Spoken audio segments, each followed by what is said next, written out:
naglabas ng commitment order ang Taguig Regional Trial Court o RTC upang madala si Cedric Lee sa National Bilibid Prison o NBP sa Muntinlupa City. Nauna nang dinala sa NBP ang kapwa niyang akusadong si Simeon Ras noong May 2, 2024. Nahatulan ang dalawa kasama sina Denise Cornejo at Ferdinand Guerrero na guilty sa kasong serious illegal detention for ransom na isinampa ng It's Showtime host na si Bong Navarro. Kaugnay ng kanilang conviction, reclusion perpetua o lifetime imprisonment ang ipinataw sa kanilang sentensya.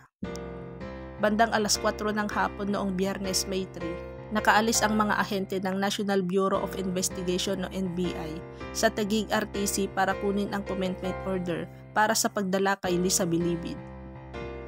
Hindi dumalo si Cedric sa pagbasa ng desisyon ni Judge Mariam Bien ng Taguig TRC Branch 153 kaya hindi siya agad nadala sa kulungan.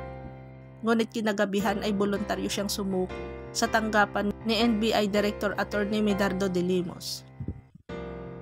Dapat ay dadalhin pa si Cedric sa Taguig RTC pero hindi na siya naipresenta roon dahil mataas daw ang blood pressure nito. Pagkadala ng commitment order sa NBI ay kukumplitohin na roon ang mga procedure at requirements bago siya dalhin sa National Bilibid Prison. Makakasama na ni Cedric si Ras at hinihintay na lang ang pagsuko ng isa pang hinatulan na si Ferdinand Guerrero. Si Denise Cornejo naman ay kahapon pa dinala sa Correctional Institution for Women sa Mandaluyong City. Samantala sinisikap ng PEP Troika na makapanayam si Vina Morales para alamin sana kung nakapagpaalam ba si Cedric sa kanilang anak. Noong premiere night ng pelikulang Sunny ay masaya pang pinag-usapan ang PEP Troika at ni Vina na okay na sila ni Cedric at madalas ay nahihiram ng dating karelasyon ang kanilang anak. Gusto raw kasi ni Vina na maramdaman ng kanilang anak na nandyan at kompleto ang kanyang magulang.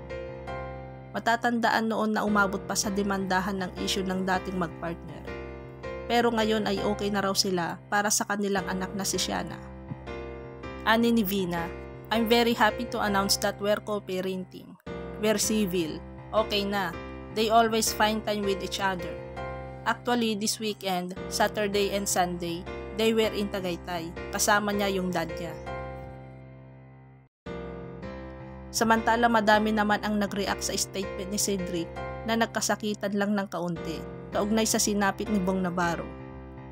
Ipinost naman ng mga netizen ang itsura ni Bong sa ospital matapos ang pangyayari noong January 22, 2014.